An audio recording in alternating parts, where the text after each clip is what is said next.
Et merci pour votre présence. Que le Seigneur vous bénisse abondamment. Je dis que le Seigneur vous bénisse abondamment. Nous avons passé une semaine merveilleuse en prière en ces lieux. Dans nos 4 jours de jeûne et prière de fin du mois. Et le Seigneur nous a fait beaucoup de bien, nous lui disons merci. Nous allons prendre nos Bibles et continuer l'enseignement sur la délivrance. Nous sommes en train de parler toute cette année de la délivrance totale en Jésus-Christ. Dieu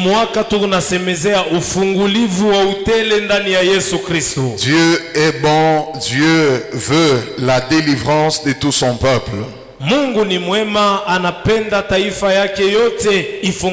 Alors sans plus tarder, nous prenons nos Bibles, nous sommes en Genèse chapitre 3. On va faire la lecture à partir du verset 14. Genèse chapitre 3, nous faisons la lecture à partir du verset 14. Nous faisons la lecture au nom de Jésus-Christ.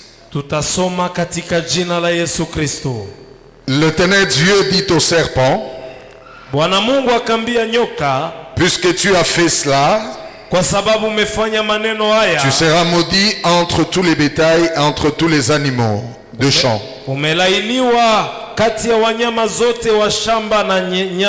Tu marcheras sur ton ventre et tu mangeras de la poussière tous les jours de ta vie. Je mettrai une inimitié entre toi et la femme, entre ta postérité et sa postérité. Celle-ci t'écrasera la tête et tu lui blesseras le talon. Nitaweka uadui kati yako na kizazi cha mke, kizazi chake kitakuponda kichwa na utakiumiza kikanyangio kyake. Il dit à la femme: j'augmenterai la souffrance de tes grossesses, tu enfanteras avec douleur et tes désirs se porteront vers ton mari, mais il dominera sur toi. Akambia mke, nitazidisha sasa uchungu wako wa kuzaa na kutaka kwako kote kutenda kwa mume wako. Il dit à l'homme: puisque tu as écouté la voix de ta femme, akambia Adamu, kwa sababu umesikia sauti ya mke wako, et que tu as mangé de l'arbre au sujet duquel je t'avais donné cet ordre, tu n'en mangeras point. Na umekula tunda ya muti nilikwambia utaikula kamwe. Le sol sera maudit à cause de toi. Udongo umelainiwa kwa sababu yako. C'est à force de peine que tu en tireras ta nourriture tous les jours de ta vie. Kwa uchungu utatoa matunda kati yayo kila siku ya maisha yako. Il te produira des épines et des ronces. Itakuzalia miba na mishangoma. Et tu mangeras de l'herbe de champ. Na utakula majani ya shamba. C'est à la sueur de ton visage que tu mangeras du pain jusqu'à ce que tu retournes dans la poussière d'où tu as été pris. Na ni kwa jasho ya uso wako utakula mkate paka urudi kuudongo, kumana ulitoka kati ya udongo. Car tu es poussière et tu retourneras dans la poussière. Kwa sababu wewe ni mavumbi na utarudi kwa mavumbi. Que l'Éternel Dieu bénisse ces moments de la parole. Bwana abariki wakati wa neno lake. Après avoir parlé de la délivrance du péché, kisha kusemezea ufungulivu wa zambi, nous avons commencé depuis le mardi à parler de la délivrance de la malédiction. Tangu mkazi mbili tumesemezea ufungulivu toka lana. Je vous ai expliqué que la malédiction vient du verbe maudire. Disema lana inatoka kumtamko kulani. Et maudire veut dire appeler les malheurs sur quelqu'un. Na kulani ni kuita ole wala mateso pa maisha ya mtu. Appeler la souffrance sur la vie de quelqu'un. Kuita mateso pa maisha ya mtu. La malédiction, ce sont des imprécations. Na lana ni misemo mibaya par lequel on commande, on invite, on appelle le malheur, la souffrance sur la vie de quelqu'un. Je vous ai dit aussi que la malédiction est une barrière invisible, une barrière qui empêche à l'homme d'accéder dans sa destinée, dans sa bénédiction et d'accéder dans ce que Dieu veut qu'il soit ou qu'il devienne. Na laana ndisema inakuwa kizuizo kisioonekana kimezuiza mtu ingie ndani ya maelekeo yake na ndani ya baraka yake. La malédiction empêche quelqu'un d'être heureux. Laana inafanya mtu asina na furaha. La malédiction empêche quelqu'un de devenir ce que Dieu veut qu'il devienne. Na laana inazuiza mtu akuwe kile Mungu anachunga akuwe. La malédiction n'est pas visible, elle est invisible. Laana haionekani, la iko yasiyoonekana. C'est une force négative qui empêche l'homme d'avancer. Ni nguvu ya mbaya inazuiza mtu asonge mbele. C'est une force négative qui empêche l'homme d'évoluer. Ni nguvu ya mbaya inafanya c'est une force négative avec laquelle l'homme va combattre pour avancer, mais ça sera difficile et compliqué pour lui. Ni nguvu ya mbaya ya kusema mtu hata kikombana ni tatizo kwake endelee na hende mbele. Et je vous ai dit que toutes ces choses sont venues dans la vie de l'homme quand l'homme a péché. Nilisema hiyo maneno yote ilifika maisha ya mtu wakati alifanya dhambi. Avant que l'homme ne pêche, il n'était pas maudit, il n'y avait pas un problème de malédiction. Kabla mtu afanye dhambi ya kulainiwa kukua maneno ya laana. C'est là que je vous ai dit que la grande porte de malédiction c'est la désobéissance. Ni pale ndisema mlango kubwa ya laana ni kutokutii. Les malédictions passent au travers de la désobéissance. Laana inapitiaka ndani ya njia ya kutokutii. Tant que l'homme est en communion avec Dieu. Ingawa mtu yuko muhusiano na Mungu. Tant que l'homme est obéissant à la parole de Dieu. Na mtu akiwa mtiifu kuneno la Mungu. La malédiction sera loin de sa vie. Laana itakuwa mbali na maisha yake. L'homme était heureux dans le jardin. Mume alikuwa mwenye heri shambani. L'homme était dans le bonheur avec Dieu dans le jardin. Mtu alikuwa mfuraha na Mungu ndani ya shamba. Mais les choses ont commencé à se compliquer. Na bitu bikanza kwa nguvu lorsqu'il a désobéi à la parole du Seigneur. Wakati alitokutii sauti ya Mungu. C'est la désobéissance qui a attiré la malédiction. Ni kutokutii kulifanya laana ifike. Et quand la malédiction est entrée dans la vie de l'homme, elle est venue le détruire et l'achever. Na wakati ilingia maisha ya mtu ilikakuwa kumuangusha na kumweka chini. C'est ainsi que je vous ai dit qu'il y a deux grands types de malédictions. Nilimeambia kuko haina mbili kubwa ya laana. Il y a des malédictions qui viennent de Dieu et les malédictions qui viennent du diable. Kuna laana imetoka kwa Mungu na ingine natoka kwa shetani. Il y a certaines malédictions qu'on ne sait pas combattre seulement par la prière au nom de Jésus-Christ. Na kuna laana ingine tuwezi kuikombanisha kwa maombi paka mujina la Yesu. Il y a des malédictions qui nous demandent de réparer et d'arranger avec Dieu. Kuna laana inetuomba kutengeneza na Mungu. Et au courant de la semaine, je commençais à parler de malédictions qui viennent de Dieu. Na ndani ya wiki ndisemezea malana imetoka kwa Mungu. Beaucoup de personnes sont dans l'église mais tourmentées, bloquées et détruites par les malédictions qui ne viennent pas du diable mais de Dieu. Wengi wako kanisani wanangaishwa na malana haitoke kwa shetani lakini kwa Mungu. Beaucoup de gens prient, beaucoup de gens jeûnent, mais ils sont bloqués quelque part parce que il y a de malédictions de Dieu qui pèsent sur leur vie. Wengi wanaomba lakini abendelee kwa sababu wanasimama fasi fulani kwa ajili ya laana. Et parmi les malédictions qui viennent de Dieu, kati ya malana imetoka kwa Mungu. La première c'est la malédiction générale qui frappe tous ceux qui n'ont pas Christ. Na ile ya kwanza ni ya wingi ile napiga wote wanakosa Kristo. Parce que quand l'homme a péché, Dieu est venu et l'a maudit. Wakati mtu alifanya dhambi Mungu alikuja na mulani. Ainsi tout homme sans Christ, il est sous la malédiction. Hivi mtu yote bila Kristo eko chini ya laana. C'est pas le nom d'une église qui enlève la malédiction. Haina jina ya kanisa inaondosha laana. C'est pas le nom d'un pasteur qui enlève la malédiction. Haiko jina ya pastori fulani inaondosha laana. Mais le nom de Jésus-Christ par la foi en lui jina ya Yesu kwa imani ndani yayo peut ôter la malédiction du péché originel. inaweza kuondosha laana ya dhambi ya mwanzo, Parce que le péché d'Adam est entré dans tous les hommes. kwa sababu dhambi ya Adamu iliingia ndani ya watu wote. La Bible dit que tous son péchés sont privés de la gloire de Dieu. Biblia inasema wote walifanya dhambi, wanaimwa utukufu wa Mungu. Le péché qu'Adam avait péché,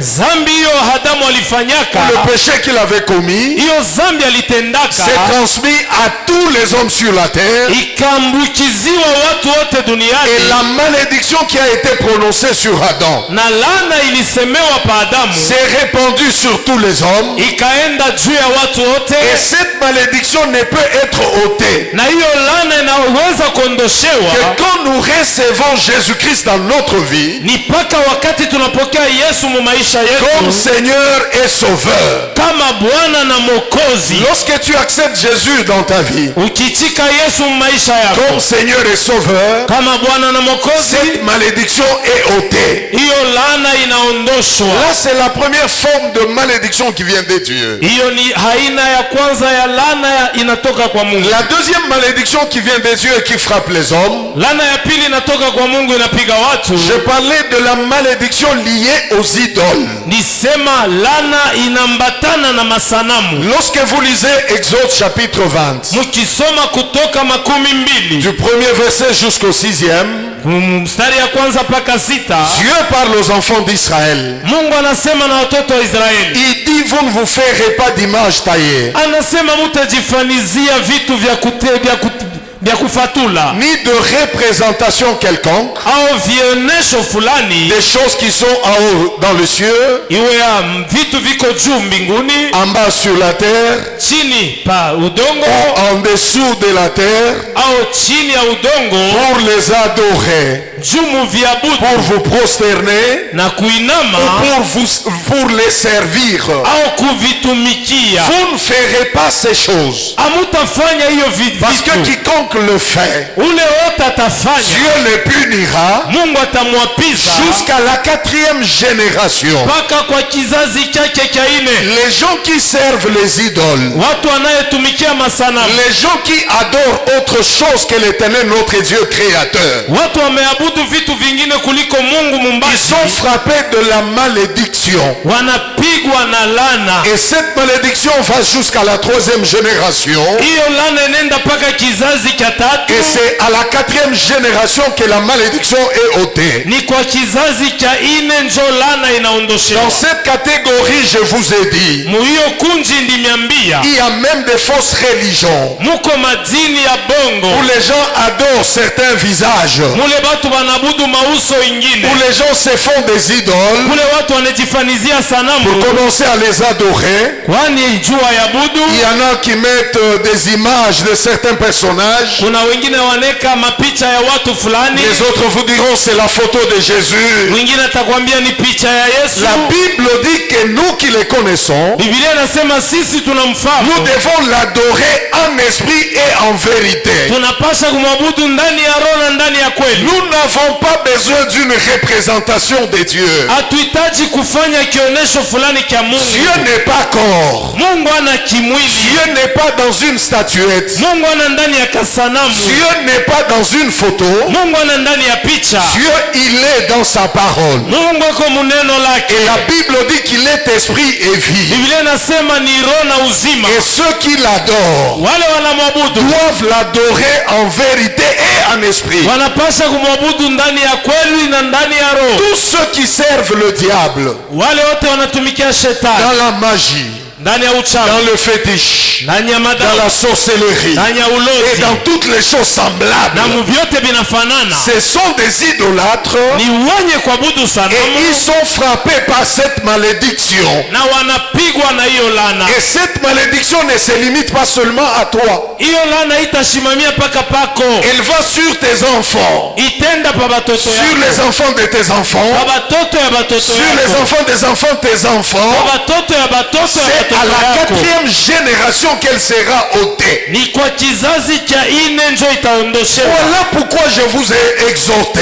Ndio kwa maana ndimisubutisha à aimer le vrai Dieu, mupende Mungu wa kweli, servir le vrai Dieu, mutumikie Mungu wa kweli, adorer le vrai Dieu en vérité. na muabudu Mungu wa kweli ndani ya kweli. Parce que quand vous servez Dieu, Kwani mukitumikia d'une Mungu façon ou d'une autre, namna ingine wala ingine, servir Dieu, c'est pas seulement prêcher. kutumikia Mungu anapaka Il kubiri. y a plusieurs façons de servir Dieu. Kuna namna mingi ya kutumikia Mungu. On peut prier, on est en train de servir Dieu. Unaweza komba huko natumikia On Mungu. peut chanter, c'est servir Dieu. Unaweza kuimba ni kutumikia On peut Mungu. soutenir l'œuvre, c'est servir Dieu. Kusaidia kazi ya Mungu ni kutumikia On Mungu. peut fortifier les faibles, c'est servir Dieu. Kwenda kuamsha wadhaifu ni On kutumikia peut Mungu. gagner les âmes au Seigneur, c'est servir Dieu. Kuwina manafsi juu ya Bwana duniani ni kutumikia Et Mungu. tous ceux qui servent le Seigneur, Na wote wanatumikia Mungu. la Bible dit que Dieu le bénit Biblia inasema Mungu anawabariki et sa miséricorde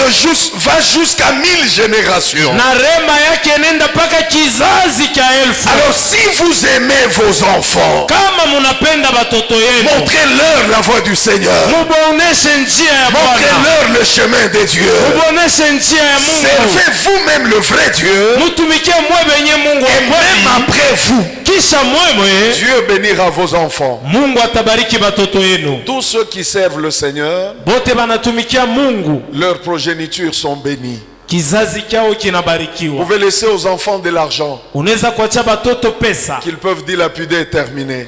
bateyarabisha banaimaliza. Mais si vous laissez aux enfants les dieux créateurs, Kama munebacha Mungu mumbaji, même après vous, Dieu s'occupera de vos enfants. hata mwe kisha mwe Mungu atabangalia na Si vous avez kubatilea. servi le vrai Dieu, Na kama ulitumikia Mungu wa kweli, même après vous, Dieu s'occupera de vos enfants. hata kisha wewe Mungu ataangalia batoto La yako. Bible dit, j'ai été jeune, Biblia inasema ndikuwa kijana, maintenant je vieillis. sasa nimezeka. Jamais je n'ai vu un juste abandonné, Sijaona mwenye haki kuachiliwa, ni sa postérité mendiant le pain. hata watoto yake kuomba mkate. Lorsque vous servez le vrai Dieu, Kama unatumikia Mungu wa vous kweli, adorez le vrai Dieu, unabudu Mungu wa kweli, l'éternel Dieu vous bénit, Mungu l'éternel anemibariki, Dieu vous protège, Bwana anemikinga, l'éternel Dieu pourvoit vos besoins, anajibia kwa mahitaji et l'éternel yenu. Dieu bénit vos enfants même après vous. Mungu anabariki batoto yenu hata kisha Les gens nini. qui servent autre chose, Wanayetumikia vitu ils sont vingine malheureux et seront malheureux. ni wa mateso na batabakia mu Et même mateso. après eux, ils laissent les malheurs sur la vie de leurs enfants. Kisha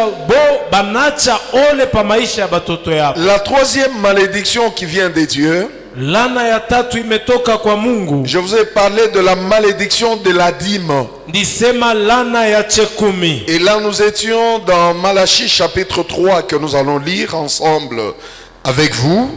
Tuko mu kitabu ya Malachie chapitre 3, Malakia sura ya nous tatu. lisons à partir du verset 8. Tutasoma kuanzia mstari wa 8. La Bible dit, un homme trompe-t-il Dieu? Biblia inasema mtu anaweza kudanganya Mungu? Car vous me trompez et vous dites, en quoi t'avons-nous trompé? Mumenidanganya na munasema tunakuibia munini? Dans le dîme et les offrandes, Kwa zaka na kwa matoleo vous êtes frappés par la malédiction. mumelainiwa kabisa. Lorsque vous lisez ce texte, Kama unasoma hiyo usomi, Dieu ne parle pas aux païens. Mungu ashiseme na bapagano, Dieu ne parle pas aux Philistins. Mungu ashiseme na Mais Wafilistini. Dieu est en train de s'adresser à son peuple. Mungu anasema na taifa yake. Est-ce qu'un enfant de Dieu peut être sous la malédiction? Mtoto wa Mungu anaweza kuwa chini ya lana? Je vous dirais oui. S'il marche dans la désobéissance, Tasema ndio, akitembea kati ya la kutokutii, malédiction peut l'atteindre. lana inaweza kumupiga. La Bible dit que vous êtes frappés par la malédiction. Biblia inasema mnapigwa na lana Et vous me trompez la nation tout entière. na taifa mzima mnenidanganya. Alors, apportez à la maison du trésor toutes les dîmes, Leteni zaka zote kunyumba ya hekima, afin qu'il y ait de la nourriture dans ma maison. kwani kuwe chakula nyumbani kwangu. Mettez-moi de la sorte à l'épreuve, dit l'Éternel des armées. Munijaribu hivyo kwa njia ya sadaka, Bwana Et vous anasema, verrez si je n'ouvre pas pour vous les écluses des cieux, Kama mtaona kufungulia nini dirisha za mbingu, et si je ne répands pas sur vous la bénédiction en abondance. na kumwanga juu yenu pahali pote baraka kwa Il utele, dit, pour vous je menacerai celui qui dévore. nami tamakia hadui anayekula, Il ne vous détruira pas les fruits de la terre, asitaribu tunda za udongo, et la vigne ne sera pas stérile dans vos campagnes, na mizabibu haitakuwa tasa ndani ya shamba. dit l'Éternel des armées. Hivi Bwana anasema wa Et toutes majeshi, les nations de la terre vous diront heureux, na mataifa yote watenita nini mwenye heri, car vous serez un pays de délices, kwa sababu mtakuwa nchi imependeza. dit l'Éternel des armées. Bwana wa majeshi anasema. Et le vendredi, je vous avais dit que je parle aujourd'hui sur le pays de délices. Na milisema mukazi tano ya kwamba leo tasemezea nchi yenye La kupendeza. Bible dit que toutes les nations vous diront heureux, Mataifa yote itenita nini mwenye heri, car vous serez un pays de délices. kwa sababu mtakuwa nchi yenye kupendeza. Un pays de délices, un pays qui n'est pas sous la malédiction. Nchi imependeza ni nchi haiko chini ya laana. Un pays de délices, c'est un pays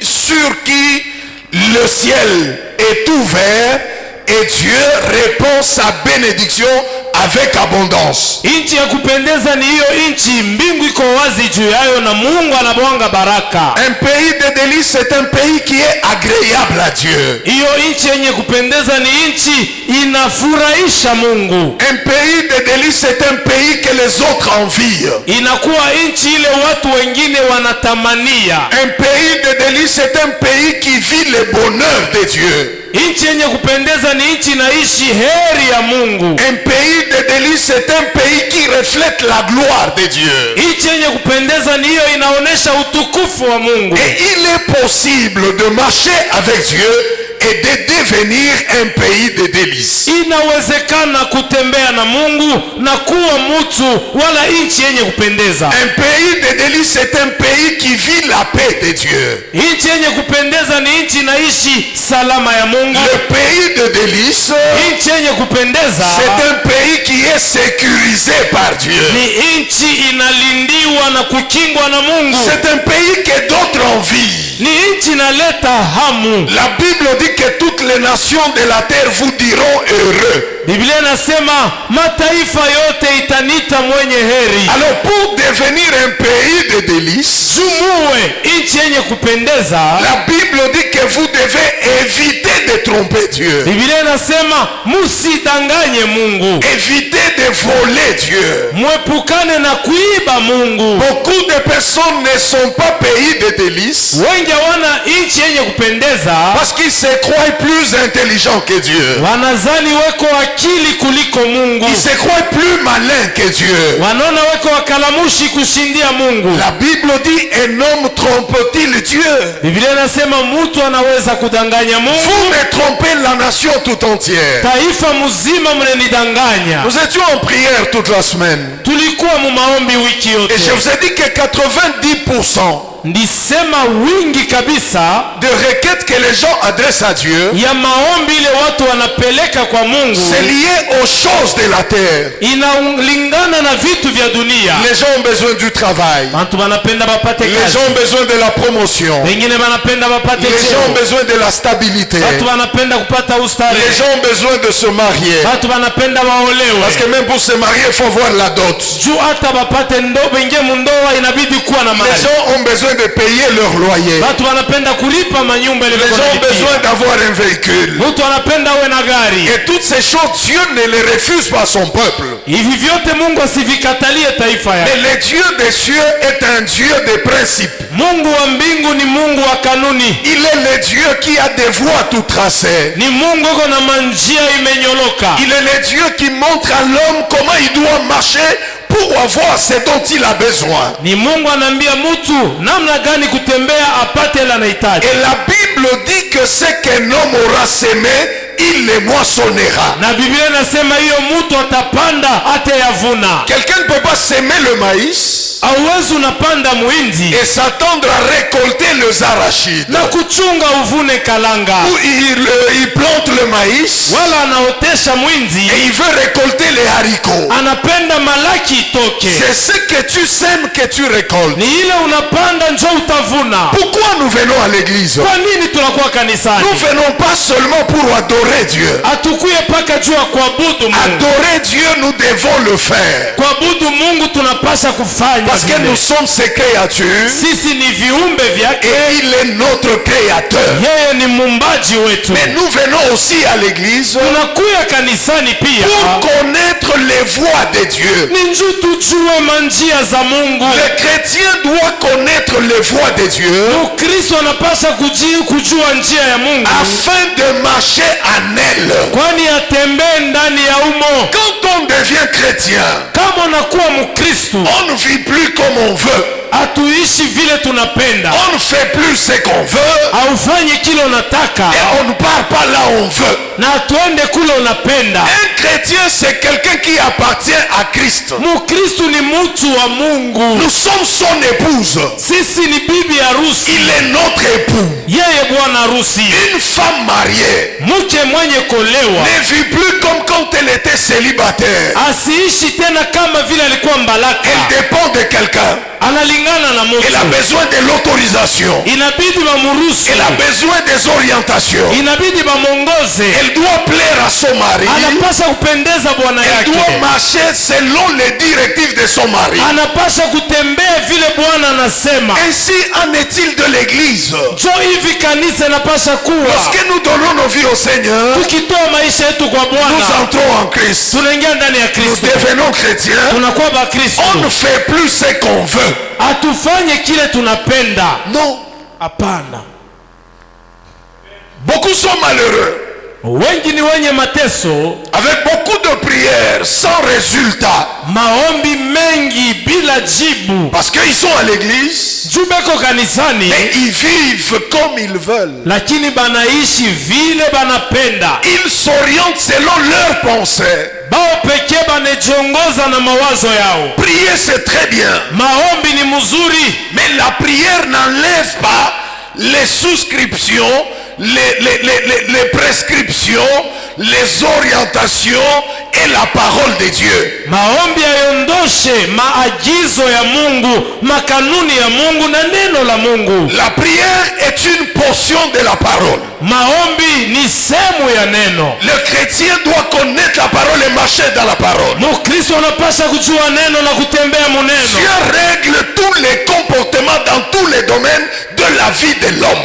Mungu anatengeneza vyote vinaangalia maisha ya mtu. On ne devient pas heureux parce qu'on veut le devenir. Hautakuwa na heri njoo unapenda kuwa na heri. Mais on peut le devenir par la parole de Dieu. Unaweza kuwa heri kwa neno la Mungu. La Bible dit que vous me trompez, vous êtes frappé. Biblia sema unanidanganya unapigwa. Il y a beaucoup de personnes qui pouvaient être très loin, Watu wengi walipasa kuwa mbali. qui pouvaient aller plus loin et plus haut. Walipasa kupanda sana na kuendelea. Tout ce qui leur manque, Ile na wakosa c'est l'obéissance, ni utiifu, la vérité kweli et l'intégrité avec Dieu. na ukamilifu pamoja na Mungu. Regarde ton voisin, dis-lui, sois correct. Angalia jirani pembeni, umwambie kuwa sawa. Dis à ton voisin, enlève la désobéissance et tu seras heureux. Ambia jirani, ondosha kutokutii, utakuwa na furaha. Dis-lui, tu ne peux pas être chrétien et continuer à vivre dans la désobéissance. Hawezi kuwa Mkristo, mwambie na kuendelea kuishi mkutokutii. Ceux qui vivent dans la désobéissance, ils n'ont pas la bénédiction de Dieu. Wale wanaishi mkutokutii abana na baraka ya Vous Mungu. pouvez forcer la bénédiction, mais ce n'est pas la vraie. La vraie, c'est celle qui vient de Dieu. Uteza kukaza baraka aina ya kweli inatoka kwa Mungu. Et la vraie bénédiction te donne la paix, la joie. Na baraka ya kweli inakupa salama na Te furaha. pousse à servir le Seigneur, Kusukuma utumikie à Mungu. marcher dans les voies de Dieu Kutembea manjia ya et à Mungu contempler la gloire du Seigneur. na kuishi utukufu wa Mungu. Alors, parmi les voies de bénédiction de l'homme sur la terre, il y a la loi et le principe de la dîme. Kati ya masheria na manjia ya baraka ya Mungu ya mtu duniani kuna kanuni ya chekumi. Celui qui veut être un pays de délices, Mwenye kupenda awe inchi ya kupendeza. un pays que les autres envient, Nchi ile wengine watatamani. Un pays qui est soutenu par Dieu. Nchi imeshikwa mkono na Mungu. Un pays qui est arrosé par Dieu. Nchi imemimiwa na Mungu. Un pays sur lequel le ciel de Dieu est ouvert. Nchi pa hiyo mbingu ya Mungu ni wazi. Je vous ai dit en semaine, nous pouvons tous être à l'église. Nimeambia mwiki tunaweza kwa si wote Et il y a kanisani. des personnes sur lesquelles le ciel est ouvert. Kuna watu pabao mbingu ni wazi. Et il y a d'autres personnes sur lesquelles le ciel est fermé. Bengine juu yao mbingu imefunga. La Bible dit pour vous, Biblia inasema kwenu nini? j'ouvrirai les écluses des cieux. Tafungula dirisha ya mbingu. Il ne va pas le faire pour tout le monde, Hata ifanya kwa wote. mais Dieu le fait pour ceux qui obéissent, Mungu anayafanya kwa wenye kutii. pour ceux qui écoutent sa parole, Wale wanasikia neno qui la lake. mettent en pratique, Wanaiweka qui mtendo. se disent c'est la parole de Dieu. Nasema ni neno la Mungu. L'éternel Dieu leur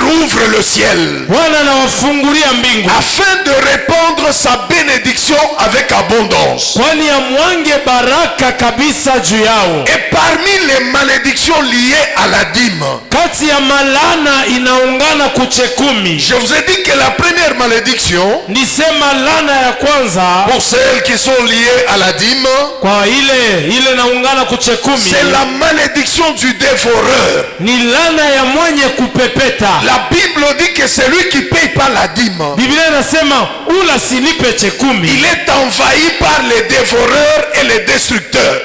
Ataingililiwa na muharibifu na mupepetaji. Beaucoup de gens pleurent à l'église. Wengi wanalia kanisani. Quelques-uns te diront, nous avons beaucoup prié. Wengine watakwambia tunaomba sana. Les gens te diront, mais on a beaucoup jeûné. Mwingine atakwambia mimi nafunga sana Mais mafungo. voilà le principe de Dieu si tu veux être heureux. Kanuni ya Mungu ni hiyo kama unapenda kuwa heri. Au-delà de tes prières, Yulu ya maombi yako. au-delà de ta délivrance du péché, Yulu ya kufunguliwa toka zambi. apprends à être correct devant Dieu dans tes dîmes. Ujifunze kuwa sawa na Mungu mchekumi. Parce que c'est lui qui paye pas la dîme. Ula silipe chekumi. Dieu lui envoie les dévoreurs. Mungu anamutumia wapepetaji. Parce que tous les esprits sont au service de Dieu. Juu maroho yote na mapepe kwa kukazi ya Je Mungu. vous ai dit encore en semaine, Nimeambia mwiki. si tu as un problème avec quelqu'un, Kama uko na mambo na mtu. l'éternel Dieu interviendra en ta faveur. Mungu atakuingililia na Et au kukutetea. nom de Jésus-Christ, tu seras délivré. Na kwa jina la Yesu Mais utafunguliwa. quand tu as un problème avec Dieu, Kama uko na mambo na Mungu, qui te délivrera? ni nani atakokoa? Qui interviendra? Nani Un atakusemea? bon chrétien doit faire l'effort de ne pas avoir de problème avec Dieu. Mkristu mwema anapaswa kufanya nguvu asiwe na mambo na J'ai Mungu. appris qu'au-delà de mes prières, Nilijifunza juu ya maombi je yangu. dois être correct dans ce que Dieu me donne. Napaswa kuwa sawa ndani ya hiyo Mungu ananipa. Parce que beaucoup de gens sont dans l'église, Kwani wengi wako kanisani mais sont frappés par les dévoreurs. wanapigwa na Le mpepetaji. diable ne vient que pour voler, Shetani anakuwa kuiba, égorger et détruire. kuchinja na kuharibu. Quand les dévoreurs entrent dans la vie de quelqu'un, Mpepetaji akiingia maisha ya mtu ils viennent dévorer et détruire. anakuya kuharibu. Les démons n'apporteront rien de bon. Mapepo italetaka kitu kizuri. La dîme te sécurise. Chekumi iko na kukinga, La dîme sécurise tes avoirs. iko na kinga mapato La yako. dîme sécurise ton travail. Chekumi na kinga kazi La yako. dîme sécurise tes affaires. Chekumi na kinga biashara La vyako. dîme empêche les dévoreurs d'entrer dans ta vie. Chekumi nazuiza mpepetaji ashingie Parce maisha que le yako. dévoreur, c'est le destructeur. Juu mpepetaji ni mharibifu. Quand il vient, il détruit. Kama anakuya anaharibu. C'est ainsi que plusieurs personnes, Ndio kwa maana watu wengi certaines choses peuvent bien commencer. vitu vingine vinaweza kwanza Les mzuri, choses peuvent bien évoluer à un moment. vitu vinaendelea wakati Et fulani, à un certain moment, elles sont détruites. wakati ingine vinaharibiwa. Parce que le dévoreur est entré. Juu mpepetaji aliingia. La sécurité du travail. Kukinga kazi, La sécurité des affaires. ukingo ya La biashara, sécurité de ce que tu tu fais. ukingo ya vyote unafanya. Apprends, bien-aimés frères et sœurs, Ujifunze mpendwa, à être correct dans le paiement de ta dîme. ulipe chekumi na usawa. Abraham, notre père de la foi, Abrahamu baba yetu wa imani il est parti en guerre alienda kati ya vita contre le roi de Kedorlaomer, kumbanisha mfalme wa Kedorlaomer avec tous les autres rois qui l'accompagnaient. na wafalme walimusindikiza. Dieu lui a donné la victoire. Mungu akamupa ushindi, Il a frappé tous ces rois. akangusha wale wafalme. Dieu lui a donné des butins. Mungu akamupa nyara, Il a pris ses butins akachukua et nyara il est en train de rentrer. na alikuwa amerudi. En Genèse chapitre 14, Mwanzo 14 sur son chemin, njiani il va rencontrer Melchisedec, akakutana na Melkisedeki, le roi de Salem, mfalme wa qui n'a Salemu. ni père ni mère, Hana baba hana mama ni généalogie, wala ni kizazi début de jour ou fin de jour. wala mwanzo ya masiku wala mwisho ya Cet homme siku. mystérieux va rencontrer Abraham. Huyu mtu wa mbingu akakutana na La Abrahamu. Bible dit qu'il va lui donner le pain et le vin. Biblia inasema kamupa mvinyo na mkate. Et Abraham va manger et boire. Abrahamu akakunywa na kula Et il les bénit. na yeye Après akamubariki. qu'Abraham soit béni, Kisha barikiwa la Bible Abrahamu, déclare, Biblia inasema Abraham prit la dîme de tout Abrahamu akachukua chekumi ya vyote et il remit à Melchisedec. akamupa Melkisedeki. Melchisedec le bénit et Abraham continua son chemin. Melkisedeki akachukua na kuendelesha njia. Abraham n'était pas sous la loi Abrahamu hakuwa chini ya parce sheria, que la loi est venue par Moïse. kwani sheria ilikuwa na Et Musa, Moïse a existé plusieurs années plus tard après Abraham. na Musa alikuwa kisha Abrahamu, kisha kwenda Et kwa Baba. Abraham est notre père de la foi. Na Abrahamu ni baba yetu wa imani, Il est notre modèle. anakuwa kionesho Il ketu. a marché avec Dieu par la foi. Alitembea na Mungu kwa Et imani. c'est comme ça qu'aujourd'hui, nous, les chrétiens, nous devons marcher. Ni hivi leo sisi wa Kristo tunapasha kutembea. Alors, la première malédiction liée à la dîme, Laana ya kwanza inaungana kuchekumi, c'est la malédiction du dévoreur. ni laana ya mpepetaji. Tu ne peux l'empêcher. Hauwezi kumzuiza, Tu ne peux l'empêcher quand? hauwezi kumzuiza. Tu ne peux l'empêcher quand tu es repentant, Unaweza kumzuiza paka mkutubu, en arrangeant avec Dieu mkutengeneza na et en Mungu commençant une nouvelle marche avec lui. na kwanza mwenendo mpya naye. On ne chasse pas les dévoreurs par la prière. Hautafukuza mpepetaji na Il maombi, ne fuira pas, il a besoin de ta repentance et ta réparation. hata kimbia, anapenda utubu na utengeneze. Sinon, le destructeur sera dans ta vie. Toutes les fois les choses monteront, le destructeur les détruira. Kama hivi kila mara utapanda, mharibifu ataribu. Et quand on connaît les voies du Seigneur, Na ukijua njia ya on Mungu, ne marche plus comme un ignorant. hautatembea kama mtu On ne fait mjinga, plus ce qu'on veut. hautafanya kile Dieu unapenda. ne te demande pas tous tes avoirs. Mungu akuombe vyote unavyo. Mais Dieu te demande le 1/10 de ce qu'il t'a donné. Mungu anakuomba 1/10 ya ile En alikupa. mangeant tout ce que Dieu t'a donné, tu ne résous pas tous tes problèmes. Mukula yote Mungu alikupa ujibie kumambo Mais yote. en remettant le 1/10 à Dieu, tu garantis ton futur et ta bénédiction. Lakini mugumupa Mungu chekumi, unahakikisha masiku ijaye na Le baraka. diable te fera croire que tu as beaucoup de problèmes à résoudre et que même cet argent ne suffit pas. Shetani atakwambia uko na mambo mingi ya kufanya, ile makuta yeneye. Dieu ne nous demande pas à lui obéir parce que ce qu'il nous a donné aujourd'hui nous suffit en tout. Non. Mungu asituite tumutii kwa sababu ile anetupa inetuenea muvyote Mais hapa. Dieu nous demande à lui obéir en toutes circonstances favorables ou défavorables. Mungu anapenda tumutii mu majambo yote ya mzuri wala ya Et mbaya. la Bible dit que celui qui sera fidèle dans de petites choses, Dieu lui confiera les grandes. Na Biblia inasema ule atakuwa mwaminifu mtu dogo, Mungu atamupa On vikubwa. ne confie pas les grandes responsabilités à quelqu'un qui n'a pas été fidèle dans de petites choses. Madaraka kubwa tuipatie mtu akukuwa mwaminifu mutuma vitu tudogo. Quelqu'un qui ne sait pas gérer $100, il ne gérera pas $1000. Mtu asichunge mzuri $100, $1000 asitaichunga Alors vizuri. avec Dieu, il marchera avec vous progressivement. Sasa na Mungu atatembea na mwe pole Dieu pole. commence avec vous à un niveau très bas Mungu anaanza na mwe mu hatua ya et il chini monte avec vous progressivement. na yeko napanda na mwe pole pole. Et à chaque niveau de l'élévation, Dieu vous donne un enseignement. Kila kuinuliwa kwenu Mungu anamipa Je mafundisho. vous ai donné en semaine l'exemple de Joseph. Nimipa muwiki mfano wa Yosefu. Joseph avait de grandes promesses. alikuwa na mahadi kubwa. Dieu lui a montré comment il devait être très grand.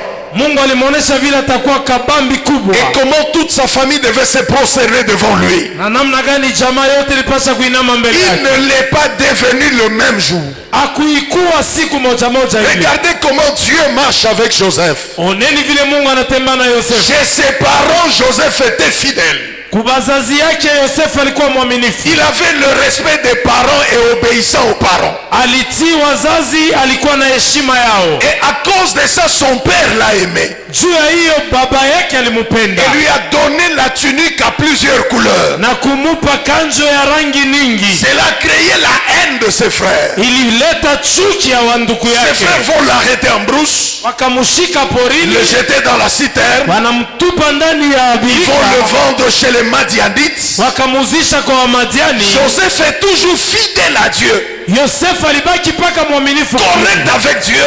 Na kutembea na Mungu. Il n'a pas insulté ses frères. Akutukana wanduku yake. Il n'a pas mal parlé contre sa famille. Na kusema bibaya vya jamaa yao. Il sera vendu à Potiphar. Akauzishwa kwa Potifa. Il sera esclave mais gérant.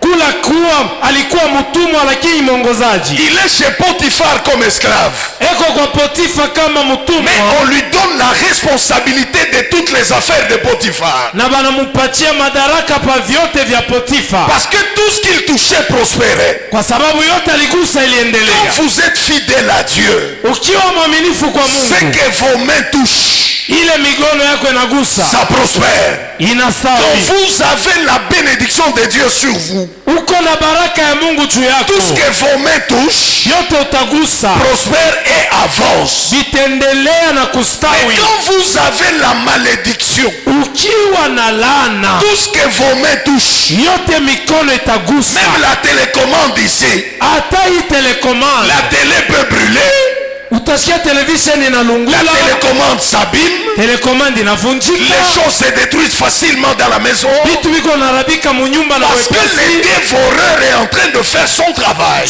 mupepetaji anafanya kazi. Mais Joseph, comme il était fidèle, Yosefu vile alikuwa mwaminifu, il est esclave, eko mtumwa, mais chef d'entreprise. lakini mugwego naongoza Il kampuni, gère les entreprises, eko naongoza biashara vya mais il est kampuni. esclave. Yeye mtumwa, Et là, chez Potiphar, na kule kwa Potifa il est fidèle à Dieu, eko mwaminifu kwa il est Mungu, fidèle à Potiphar. mwaminifu kwa La Potifa. Bible déclare, Biblia inasema soyez fidèles, muwe waaminifu, soyez corrects, muwe sawa, respectez vos chefs, mheshimu wa shefu même yenu, ceux qui sont d'un caractère difficile. hata wale wa tabia ya nguvu. Il était là correct à Dieu, correct aux hommes. Alikuwa sawa mbele ya Mungu na sawa kwa Dieu l'élève un peu chez Potiphar, mais il est esclave. Mungu. Anamuinua kwa Potifa, yeye mtumwa, Et il est là, il apprend la notion et la leçon de Dieu. na kula anajifunza mafundisho ya Mungu. Et quand il est tenté par la femme de Potiphar, Na wakati anajaribiwa na mke wa il Potifa, est resté fidèle à Dieu.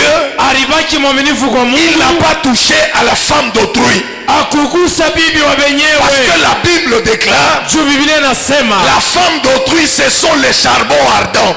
bibi wa benye ni makala ya moto. Personne ne peut le mettre sous son sein sans se brûler. Mtu asiwezi kuiweka mchifua yake kama sitalungula. Il y a beaucoup de malédictions qui viennent de Dieu. Kuko malana mengi natoka kwa Mungu. Lorsque Joseph regarde, Yosefu il anaangalia, dit j'ai de grandes promesses. anasema iko na hadi La kubwa. petite bénédiction que j'ai chez Potiphar, Aka kabaraka ndogo ka Potifa c'est pas la fin de la vie. ana mwisho wa maisha. Bien-aimés frères et sœurs, Mapendo ndugu na là où dada, tu es arrivé aujourd'hui, kula unafika leo c'est pas la fin de la vie. ana mwisho wa Le maisha. Dieu de la Bible Mungu wa peut Biblia t'amener encore plus haut. anaweza kupeleka Ce que mbali, Dieu te demande, ila nakuomba sois fidèle, kuwa mwaminifu, sois correct, kuwa sawa, sois obéissant, et utii, Dieu t'amènera plus loin. na Mungu atakupeleka mbali. Parce que Joseph pouvait se dire, Kwani Yosefu aliweza kusema je suis bien chez Potiphar, niko vema kwa il Potifa, m'a remis la responsabilité de toutes ces ses affaires. anenipa madaraka ya biashara vyake C'est moi qui vyote. gère toutes ces choses, je peux faire ce que je veux. Mimi ndio niko naongoza, nitafanya kile mimi napenda. Mais il est resté fidèle à Dieu. Alibaki mwaminifu kwa Il a Mungu. refusé la sollicitation de la femme. Alikatala majaribu ya bibi Et ya il a été Potifa. accusé faussement. Walimulandia vitu vya Il s'est hongo, retrouvé en prison. akajikuta Et gerezani. même en prison, Hata kule la gerezani grâce de Dieu neema ya Mungu était sur la vie de Joseph. ilikuwa juu ya maisha ya Il mtoto n'était pas Yosefu. dans n'importe quelle prison. Hakukuwa mgereza yote On yote, va le mettre dans la prison des officiers de Pharaon. wakamweka mgereza ya wakubwa wa Et Farao. quand on le met dans la prison des officiers de Pharaon, Wakati wakamwingiza humo ndani, là aussi il devient le chef des prisonniers. kula kakuwa mkubwa wa C'est wafungwa. comme ça qu'il a commencé à interpréter des songes. Ni pale akaanza kutafsiri mandoto. Donc regardez un peu comment Dieu est en train d'aller avec Joseph. Ona vile Mungu akonenda na Yosefu. La fidélité peut t'amener très loin.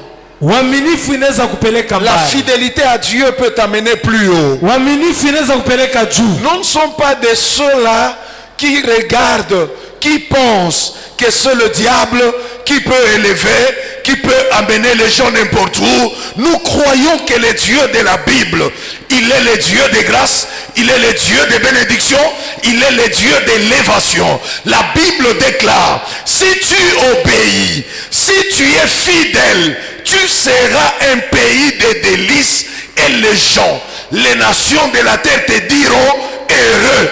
Na sisi hatuna wale wanazani paka shetani ndio anainuaka watu. Mungu wa Biblia ukimheshimu na kumutii atakuinua, na Biblia inasema mataifa itakuita nchi imependeza. Vous savez, quand Dieu vous bénit, Unajua Mungu kama anakubariki, il vous donne la paix, anakupa il salama, vous donne la joie, anakupa il furaha, vous sécurise, anakulinda, il vous protège, il anakuchunga, combat pour vous. anakukombania vita, Et vous bénissez le Seigneur. na wewe unabariki C'est Mungu. là que la Bible dit, Ni pale Biblia inasema c'est la bénédiction de l'Éternel qui enrichit. ni baraka ya Bwana inatajirisha, Et Dieu ne l'a fait suivre d'aucun chagrin. na Mungu asiitindikize na uchungu. Joseph a compris ces choses et il est allé doucement avec Dieu. Yosefu alielewa hayo maneno, alienda pole pole na Et Mungu. quand il est sorti de la prison, il est devenu premier ministre. Wakati alitoka ndani ya gereza kawa mwaziri wa La kwanza. fidélité te payera, la fidélité t'amènera plus loin. Ouais. Pendant que tu souffres, que tu pleures, tu passes les moments difficiles aujourd'hui,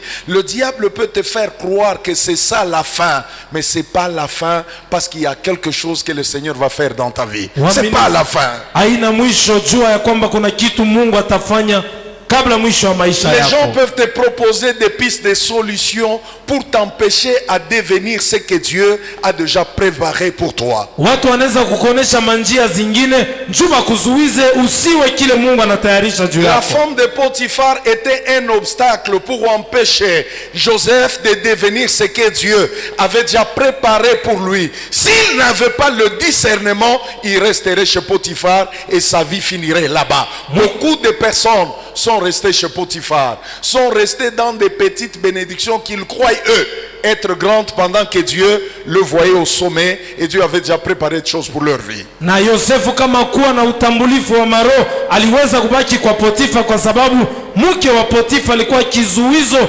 juani Yosefu asifike kule Mungu anamchunga, na wengi washa kubakia kwa Dis Potifa. à ton voisin que tu n'es pas encore arrivé. Ambia jirani ya huyu afika bado. Dis-lui, il y a encore des choses que Dieu veut faire avec toi. Umwambie kuna vitu Mungu atafanya na wewe. Dis-lui, à ce niveau-là, sois encore fidèle à Dieu. Kwa hiyo hatua wiko kwa mwaminifu kwa Mungu. Et cette fidélité t'amènera plus loin. Na ile uaminifu itakupeleka mbali. Que Dieu l'accomplisse dans ta vie. Mungu aitimize maisha yako. Pendant que je parle, Hapa niko que nasema la grâce de Dieu soit sur ta vie. neema ya Mungu iwe pa maisha Et que yako. Dieu accomplisse Na Mungu tout ce atimize qu'il a déjà préparé pour toi. yote Qu'il ashakutayarishia, l'accomplisse dans ta vie. aitimize maisha Au yako nom de Jésus-Christ. mujina la Yesu. La deuxième malédiction liée à la dîme, c'est la malédiction. Lana ya pili ile naungana na chekumi ni lana, La malédiction du voleur. ni lana ya mwizi. Il y a une malédiction que Dieu a déjà suspendue pour tous les voleurs. Kuko lana ile Mungu ashakuweka tayari juu ya bamwizi bote. Une malédiction suspendue, elle se promène comme une natte, cherchant la maison du voleur pour rentrer et s'installer. Na lana imesimamishwa iko natembea sa kilako, iko natafuta nyumba ya mwizi ni wapi ningie. Beaucoup de personnes prient, mais la natte de la malédiction est déjà installée dans leur maison. Wengi wanaomba lakini kilako cha lana kisha kuingia munyumba. Prenons Zacharie chapitre 5. Tubebe Zakaria sura ya 5. Nous lisons avec vous rapidement au nom de Jésus-Christ. Tutasoma na mwe ya rakaraka mujina la Yesu. Il dit, je levai de nouveau les yeux. Sema nikainua tena macho. Et je regardais, voici, il y avait un rouleau qui volait. Nasema naona gombo imeruka. Un rouleau est en train de voler. Gombo iko naruka. Et il me dit, que vois-tu? Halafu akaniambia unaona nini? Je répondis, je vois un rouleau qui vole. Nikajibu gombo limeruka. Il a 20 coudées de longueur et 10 coudées de largeur. Urefu wake ni makumi mbili ya urefu na upande ufupi ya mikono 10. Il me dit, c'est la malédiction qui se répand sur tout le pays, car selon elle, tout voleur sera châtié d'ici, et selon elle, tout parjure sera chassé d'ici.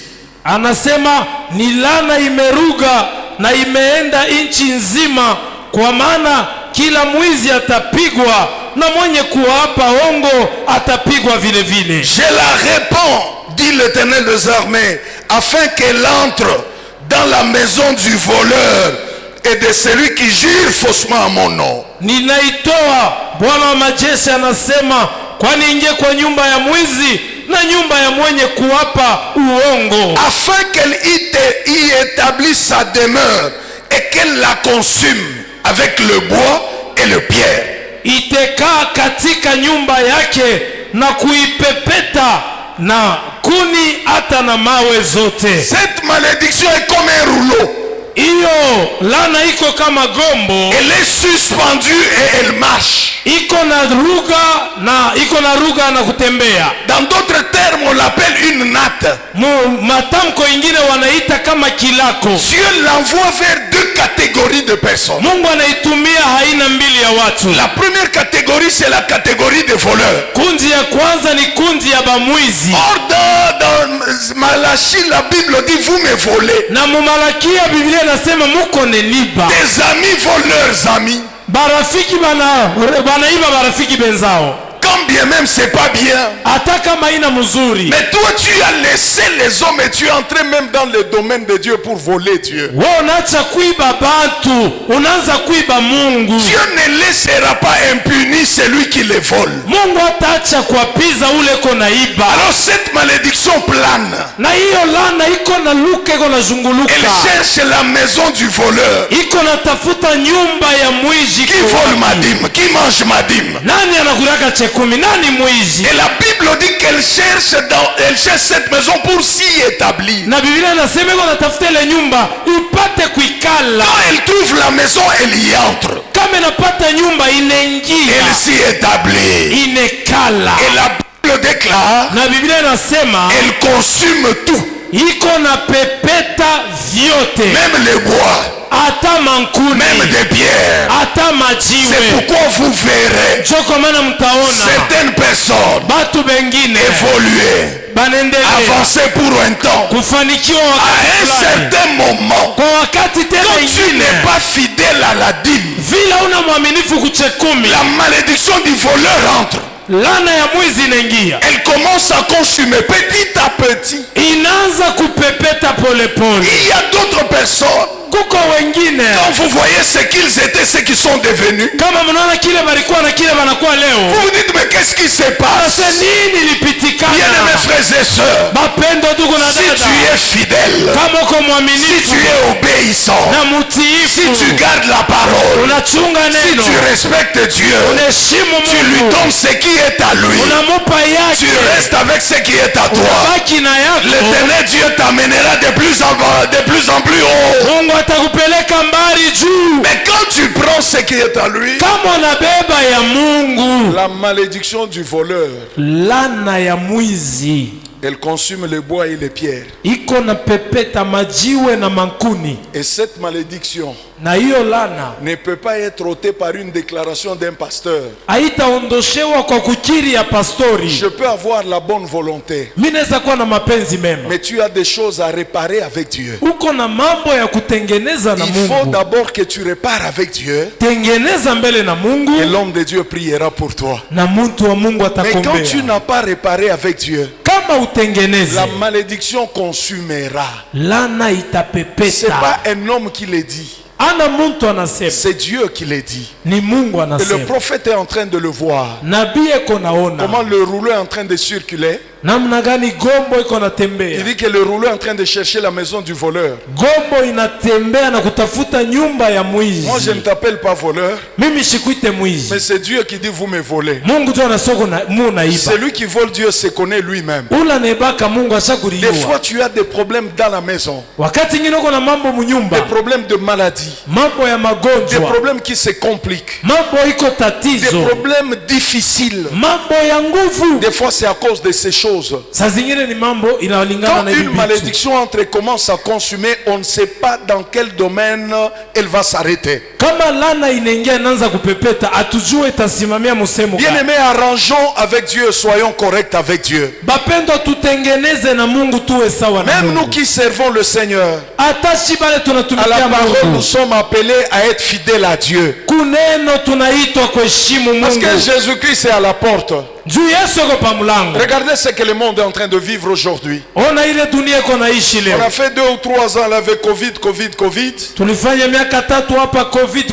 Maintenant là c'est la guerre et tout le monde a peur. Hapa ni vita, batu bote Parce banongo. que quand une guerre commence, on ne sait pas quand elle se terminera. Juu vita kama inaanza, siku ya kuisha On mutajua. ne sait même pas comment elle finira. Atujue itamalizika namna On ne gani. sait pas quels sont les pays qu'elle atteindra. Atujue itabamba mainchi gani. Et la Bible dit que dans le dernier jour, Na Biblia inasema mu masiku ya il y mwisho aura des guerres et des tremblements de terre. mutakuwa vita na kutetemeka kwa Des pays udongo. se lèveront contre les autres. Mainchi itasimamia wengine. Et quand vous voyez toutes ces choses, Kama mnaona hivi vyote, sachez que le Fils de l'homme est à la porte. jueni mwana wa mtu yuko Jésus-Christ, mlangoni. Yesu il Kristo est à la porte.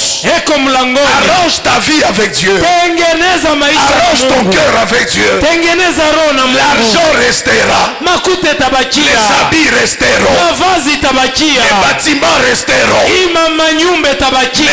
nous irons à la rencontre du Seigneur. Si tutenda kutana na Que Bwana. la gloire de ce monde ne te distraie pas. Utukufu ya dunia Le sikudanganye. diable ne doit pas être ton maître. Shetani asiwe mwalimu C'est pas wako. lui qui t'a créé. Ana yeye alikumba. Tu as été créé par Dieu créateur. Uliumbiwa na Mungu muumbaji. Adore-le lui et lui seul. Umwabudu Et pekee. serre-le avec fidélité et humilité. Umutumikie na unyenyekevu na Ceux qui uaminifu. servent le Seigneur, Wanayetumikia Dieu Bwana, les récompensera toujours. Mungu atewalipa paka. Christ nous a sauvés Kristo alitokoa afin que la malédiction qui pesait sur nous soit ôtée. kwani laana ilikuwa juu yetu Il iondoshewe. a ôté la malédiction. Aliondosha Mais laana. aujourd'hui, par ton comportement, Leo kwa tabia yako toi-même tu ouvres la porte wewe peke unafungula à mlango certaines malédictions dans ta vie. malana ingine Tu maisha peux yako. te décider ce matin Unaweza kubeba mpango à leo quitter cette vie, kuachana na ile maisha, abandonner la vie de désobéissance kuachilia maisha ya kutokutii et être correct na kuwa sawa devant Dieu mbele ya et Mungu devant les hommes. na mbele ya watu. Des fois tu te plains, Kati ingine kunomboleza mais est-ce que c'est pas cette natte qui est dans ta maison? aina hii gombo isha kuingia mnyumba yako? Tu réponds toi-même dans ton cœur. Jibu we mwenye muro. Parce que tu peux être en train de prier, mais la natte Juu unaweza kuwa uko naomba qui consume tout est déjà installée dans ta maison. gombo ile kona pepeta vyote na kuteketeza iko mnyumba Vous yako. savez, il y a certaines raisons que nous pouvons nous donner et nous allons comprendre en tant que les hommes. Mais Dieu ne comprendra pas. Kuko masababu ingine tunaweza kujambia sisi watu tunaelewa, lakini Mungu astabisikia. N'emprunte jamais l'argent de Dieu. Ushende kukongola makuta ya Mungu. Moi j'avais un problème, c'est pourquoi j'ai pris d'abord la dîme, je vais retourner. Nikuwa na mambo mimi nabeba chekumi talurisha. Respecte Dieu. heshimia Mungu. Donne-lui sa place et il résoudra tes problèmes. Umupe fazi yake, atajibia mambo yako. La Bible dit mieux vaut souffrir si telle est la volonté de Dieu en faisant toujours le bien que le mal. Biblia inasema heri kuteswa kama ni mapenzi ya Mungu, kufanya paka bizuri hapana bibaya. La troisième malédiction liée à la dîme, est-ce que quelqu'un est béni ce matin? Lana ya tatu inaungana na chekumi, mtu Tu as besoin d'argent, tu as besoin de certaines choses. Voilà la porte des grandes bénédictions et de stabilité. Unahitaji fedha, vitu, ona mulango ya ustarehe iko hapa. Deutéronome chapitre 28. Kumbukumbu la Torati 28. À partir du verset 15. Kuanzia mustari ya 15. À partir du premier verset de 28 jusqu'au verset 14. Kuanzia mustari ya kwanza paka 14. Dieu montre les bénédictions qui se répandent dans la vie de ceux qui obéissent à sa parole. Mungu akononesha mabaraka inamwangika mu maisha ya wale wanatii neno lake. Et à partir de verset 15, Dieu montre les malédictions qui se répandent dans la vie de ceux qui désobéissent. Na kuanzia mstari 15 Mungu anaonesha laana mu maisha ya wale wanatokutii. Deutéronome 28. Kumbukumbu la Torati 28. Donc la troisième malédiction liée à la dîme, c'est la malédiction de la désobéissance. Na laana ya tatu inaungana na chekumi, ni laana ya kutokutii. Je te parlais de la malédiction du dévoreur. Isemezea laana ya mupepetaji. Deuxièmement, la malédiction du voleur. Ya pili laana ya mwizi. Et troisièmement, la malédiction de la désobéissance. Ya tatu laana ya kutokutii. Maintenant, écoute ce que Dieu dit. Si tu n'obéis pas à la voix de l'Éternel ton Dieu, tu n'observes pas et mets pas en pratique tous ses commandements et toutes ces prescriptions que je t'ai prescrites aujourd'hui, voici toutes les malédictions qui viendront sur toi et qui seront ton partage. Ici, Dieu ne parle pas aux Philistins, Mungu asiseme hapa na Wafilistini wala Wakananea. Il parle aux enfants d'Israël avec qui il était en alliance, avec qui il avait décidé de marcher, pour qui il s'est sacrifié, pour qui il faisait toutes les bonnes choses et a donné même la manne, la viande dans le désert. Hapa Mungu anasema na watoto wa Israeli wala alikuwa nao ndani ya agano, aliwapa mana ndani ya jangwa na kuwachunga, na alikuwa Mungu wao. Le verset 16, la Bible dit tu seras maudit dans la ville et tu seras maudit dans le champ. Mstari 16 anasema utalainiwa mjini na utalainiwa shambani. J'ai commencé à expliquer ces choses pour ceux qui étaient là le vendredi. Nisemezee vitu kwa wale walikuwa mkazitano. Un homme désobéissant vit la malédiction des lieux. Mtu mtokutii anaishi laana ya fazi. La bénédiction de Dieu ne dépend pas d'un milieu. Baraka ya Mungu ilingane na fashi fulani. La bénédiction de Dieu dépend de Dieu et de sa présence et de là où tu es avec Dieu. Baraka ya Mungu inalingana na wapo wa Mungu pale uko naye. La personne qui désobéit à la voix de Dieu, qui mange la part de Dieu, la Bible dit qu'il sera maudit en ville et même dans la campagne. Ça veut dire tu peux échouer à Lubumbashi.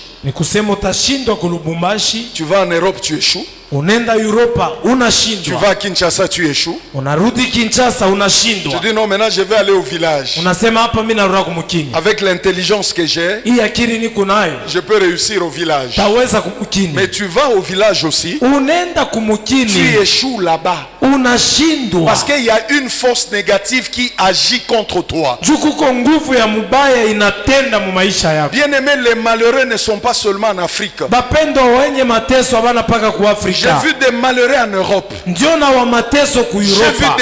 des malheureux aux États-Unis. J'ai vu des malheureux au Canada. Les gens en train de demander, tu te dis, mais Seigneur, même dans ce pays ici, tu vois les gens malheureux qui manquent à manger et même les vêtements pour se vêtir. Mais quand tu es fidèle à Dieu, même là où les gens pleurent, Dieu peut t'ouvrir des portes. Tu peux être plus heureux ici en Afrique plus que ceux qui sont à l'étranger. Lorsque la bénédiction de Dieu est sur ta vie, tu réussis là où les autres échouent. Dieu t'élève là où les autres pleurent. Dieu te fait resplendissant là où les autres n'arrivent même pas à avoir un peu.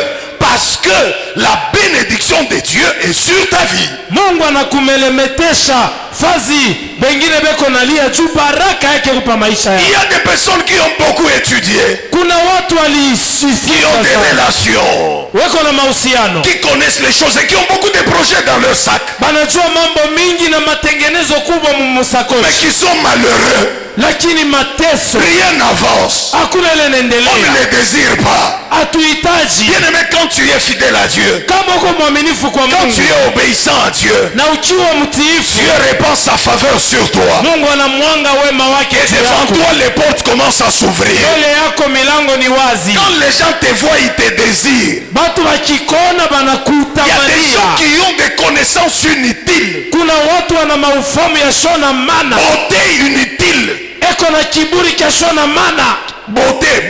Abuzuri bo shona mana. Inutile. Qui t'amène nulle part. Toi ta beauté c'est pour jouer avec toi et te jeter. Mais des fois quand tu regardes les autres, ils ne sont pas belles comme toi. Ils ont des propositions sérieuses. Et les choses avancent facilement. Lorsque la grâce de Dieu sur la vie de quelqu'un, des fois tu le regardes, tu dis mais il n'est pas intelligent comme moi. Mais comment il se retrouve là-bas? La grâce de Dieu. Comment il se retrouve là-bas?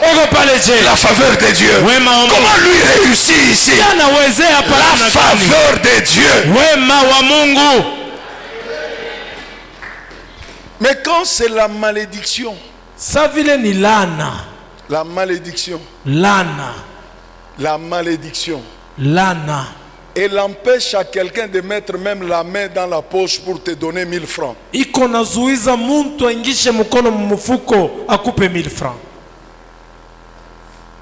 Ou là on donne aux gens 5000 francs, toi on va te donner 500.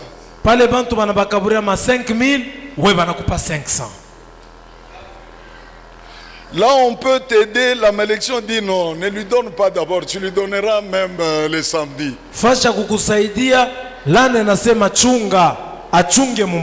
Et on va te dire tu peux repasser le samedi.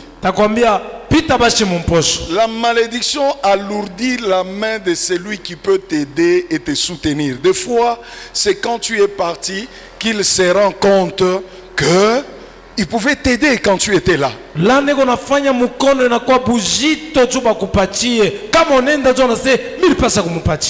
Est-ce qu'on peut voir le retour rapidement, frère Dieudo? On n'a pas de son de retour. Quelqu'un qui peut t'aider. Mais la main devient lourde.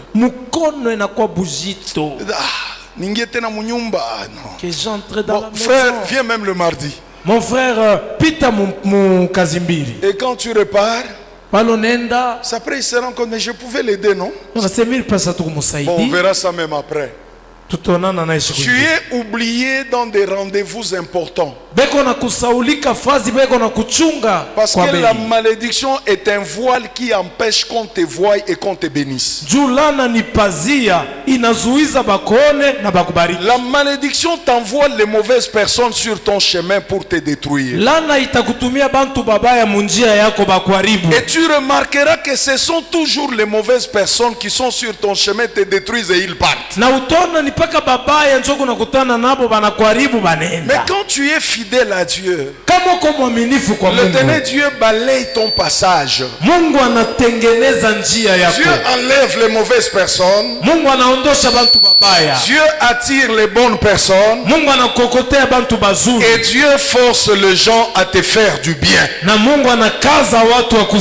Lorsqu'on te voit, on se dit qu'on doit lui faire du bien.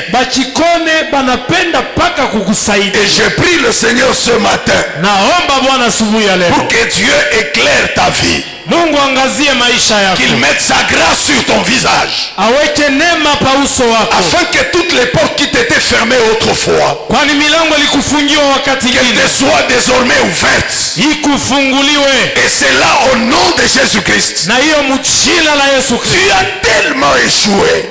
umeshindwa sana. En ville comme au village. Mujini kijijini. Aujourd'hui tu te dis il faut que je voyage, que j'arrive à tel endroit, peut-être là je réussirai. Na wakati unasema nitafika fasi fulani saa zingine nitaweza. Toi tu n'as pas besoin de te déplacer. Wewe uhitaji kondoka. Mais tu as besoin d'arranger avec Dieu. Tengeneza na Mungu. Quand tu auras arrangé avec Dieu, pale utatengeneza, le ciel te sera ouvert. Mbingu itakuwa wazi. Tu réussiras en ville. Utaweza mjini. Tu réussiras au village. Utaweza kijijini. Là où les portes étaient fermées, kule milango ilifungwa, l'Éternel Dieu les ouvrira. wataifungula. Et pendant que je parle, hapa niko que nasema l'Éternel Dieu Bwana Mungu ouvre son bon trésor. afungulie akiba. Il ouvre le ciel sur ta vie. Afungule mbingu. Toi qui es fidèle à lui. Wewe mwaminifu. Toi qui marches avec sa parole. Natembea na neno Que la lake. gloire du Seigneur Tukufu wa Bwana se manifeste dans ta vie.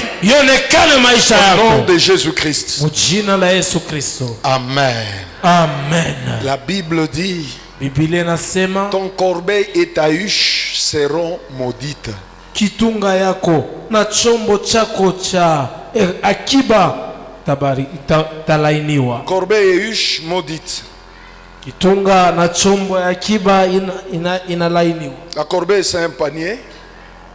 Ni kitunga. La huche c'est une coffre où on met les choses importantes. Na kile kingine kinakuwa chombo kule wanaweka vitu vya bei. C'est comme un compte bancaire. Là on garde les choses importantes. Ton argent, des choses de valeur, tu les gardes quelque part. Maintenant la Bible dit, et ta corbeille et ta huche seront maudites dans la malédiction de la désobéissance. Iwe chombo cha vitu vya bei au kitunga yako ya chakula inalainiwa juu na tokuti. Lorsque tu es maudit, tu as même un problème pour épargner.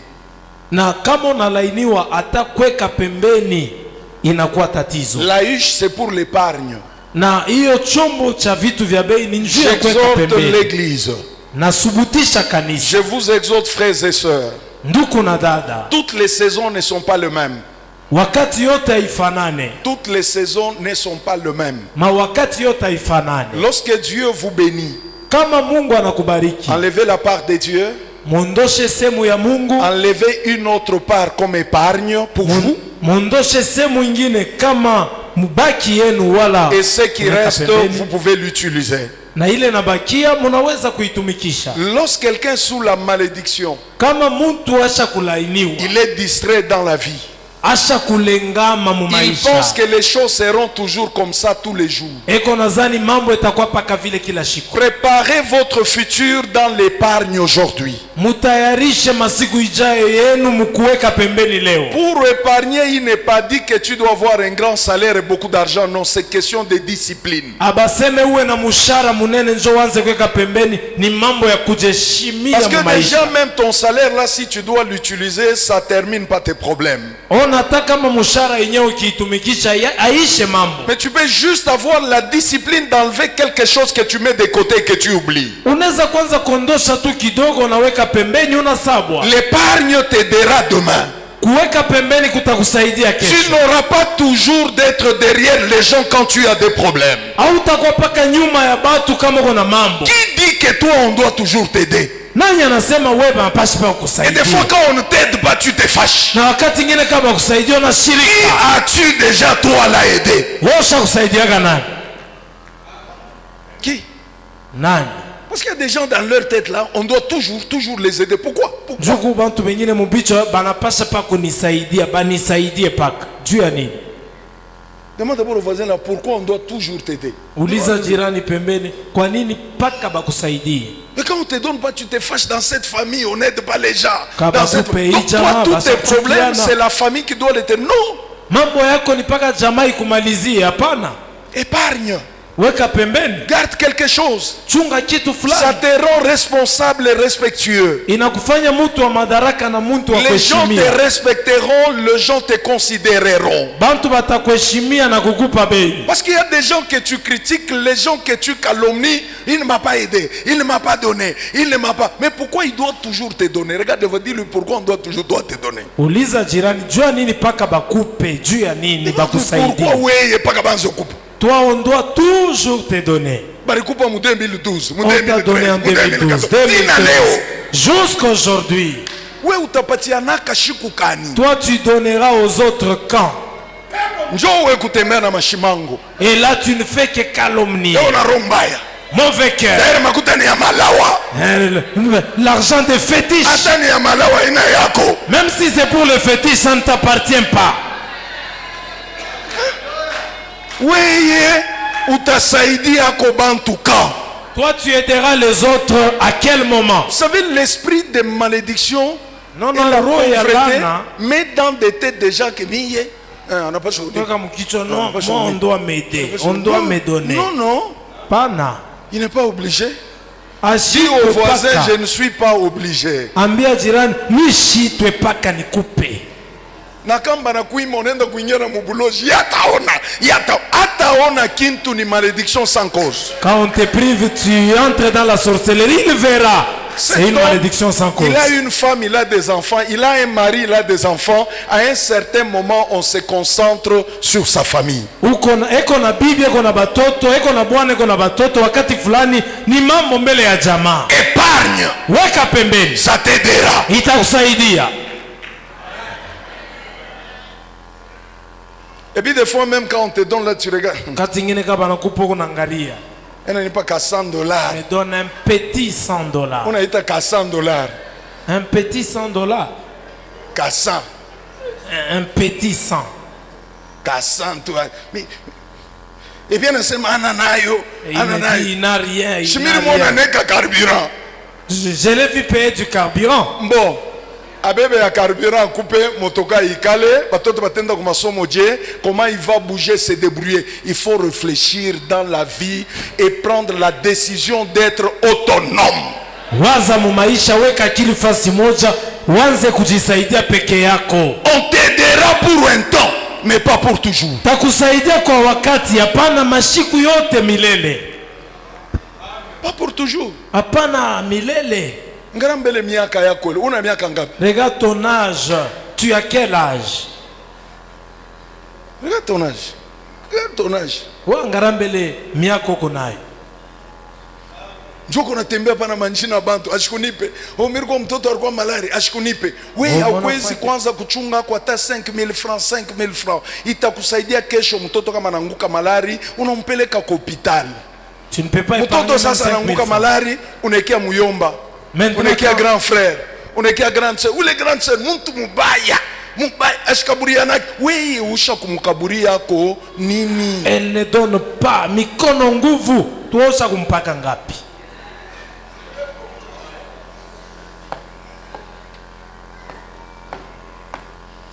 Quand tu deviens autonome, les gens te respectent, les gens te considèrent.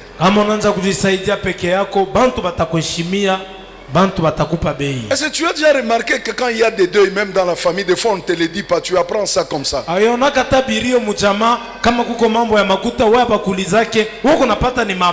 tu apprends le dernier. Et même quand tu apprends le dernier, tu veux gérer l'argent de ceux qui ont contribué.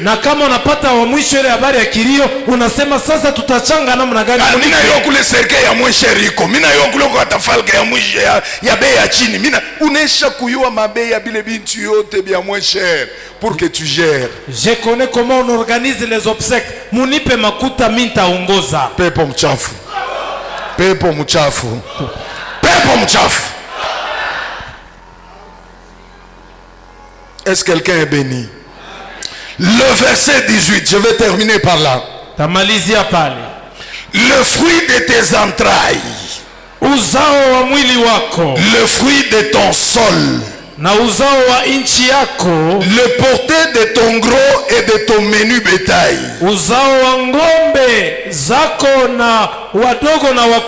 toutes ces choses seront maudites. Quand tu es désobéissant à Dieu, même tes enfants sont maudits. Bien-aimé, tu choisis quoi? La bénédiction de tes enfants ou la malédiction des enfants? Regardez le même chapitre, le verset 4, pour ceux qui obéissent. Le verset 4. La Bible dit les fruits de tes entrailles. Biblia inasema uzao wa tumbo lako, le fruit de ton sol, uzao wa udongo wala les fruits de tes troupeaux, uzao wa nyama yako, les portées de ton gros et de ton menu bétail, mazidisho ya ngombe zako na wadogo na wakubwa, toutes ces choses seront bénies. hivi vyote vitabarikiwa. Maintenant quand tu viens au verset 18, kama unaenda kumstari 18, on prend maintenant toutes ces choses banabeba hivi vitu vyote pour celui qui désobéit. kwa ula na tokuti, On y attache la malédiction. banaviambatanisha na lana. Donc quand tu n'obéis pas, Ni kusema kama utii ce qui est à Dieu tu manges. ya Mungu na kuria, Tout ce que Dieu t'interdit tu le fais. yote Mungu anakukataza unafanya. La Bible dit que le fruit de tes entrailles, Biblia inasema mtunda ya tumbo lako, ça veut dire tes enfants seront maudits. ni kusema batoto yako banalaniwa. Les enfants maudits, Batoto lana, le sol maudit, la récolte est maudite. mashamba yako mavuno byote binalainiwa, Tout ce que tu fais, byote unafanya cela est maudit. binalainiwa.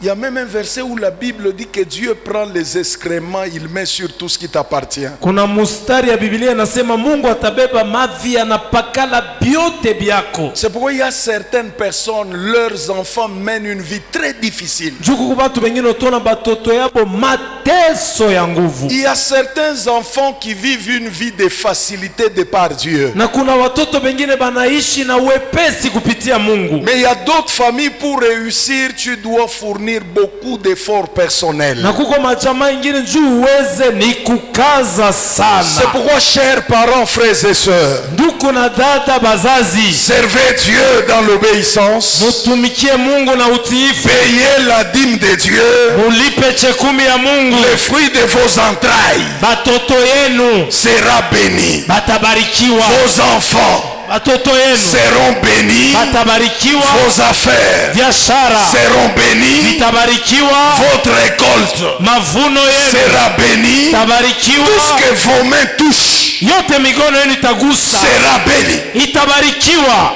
Et vous serez na mutakuwa un pays de délices, inchi imependeza, le pays que les autres envient, inchi wengine wanatamania, le pays que les autres souhaitent avoir, na inchi wengine wanapenda iwe kama yao. un beau pays comme la RDC, Inchi ya mzuri sa RDC, un pays béni, inchi ya kubarikiwa, un pays béni, inchi ya un kubarikiwa, pays prospère, inchi un kunaendelea, pays de grâce, inchi ya neema, un pays de bénédiction.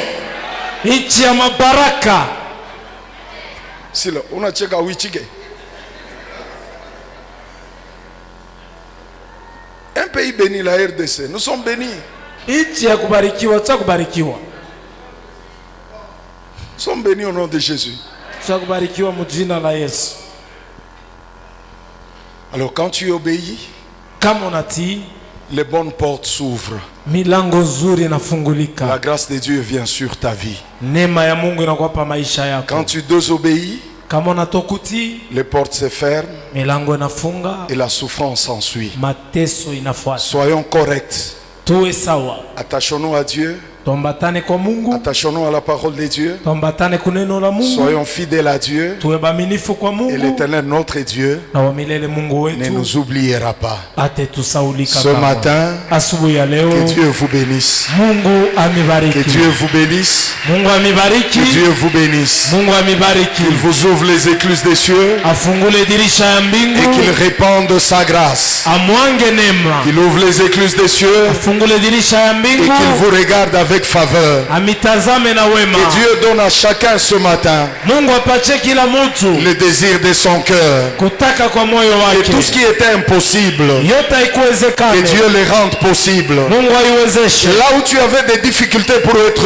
obéissant, Pale ulikuwa na tatizo, uwe que mwaminifu, Dieu te donne ses capacités. Mungu akupe Là où uwezaji. tu étais bloqué, Kule ulifungwa, que l'Éternel Dieu t'ouvre les portes. Mungu afungule milango. Là où tu étais poursuivi, Kule ulifukuzwa, que tous ceux qui te poursuivaient soient en débandade. wote walikufukuza wanguke, Que ton chemin soit éclairé. njia yako Que yangaziwe, ta vie soit éclairée. maisha yako Que ta vie yangaziwe, soit bénie. maisha yako Que ta vie ibarikiwe, soit protégée dans la main de Dieu. maisha yako ikingwe mkono Que ya ce qui Mungu, est à toi soit gardé dans la main de Dieu. ile inakuwa yako Que tes ennemis deviennent les ennemis de Dieu. Que tous ceux qui te combattent, qu'ils tombent et s'écroulent. Que tous ceux qui te combattent, la nuit comme le jour, qu'ils croisent les feux de l'Éternel. Dans le nom de Jésus-Christ. Que leur laboratoire, leur caméra, leur radar, qui est en train de te contrôler, soit consumé ce matin. Au nom de Jésus-Christ. Que leurs armes spirituelles qu'ils avaient pointées sur toi soient détruites ce matin. Au nom de Jésus-Christ.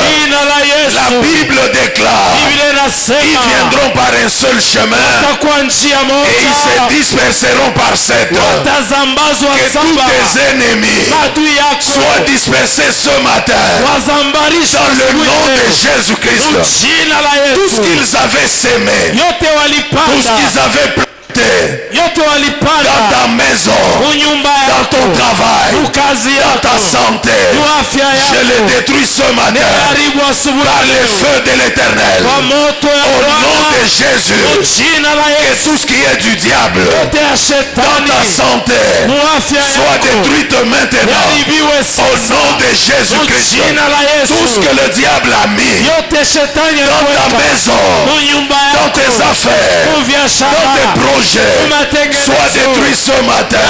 Au nom de Jésus, que la lumière de Dieu éclaire ta vie. Que la lumière de Dieu éclaire ton travail. Que la lumière de Dieu éclaire ta santé. Que la lumière de Dieu te donne la victoire. Au nom de Jésus-Christ. Nous nous tenons debout. Nos yeux fermés, nos mains levées. Alléluia. Nos yeux fermés, nos mains levées. Macho tunafunga, mikono tunainua juu.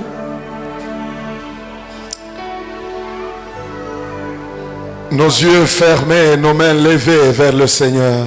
Macho yetu tumefunga, mikono tunainua kwa Bwana. Je veux que tu lui dises merci pour sa parole. Napenda umupigie aksanti juu ya neno lake. Et que tu prennes des grandes décisions ce matin. Na ubebe mipango kabambi asubuhi. Pour changer.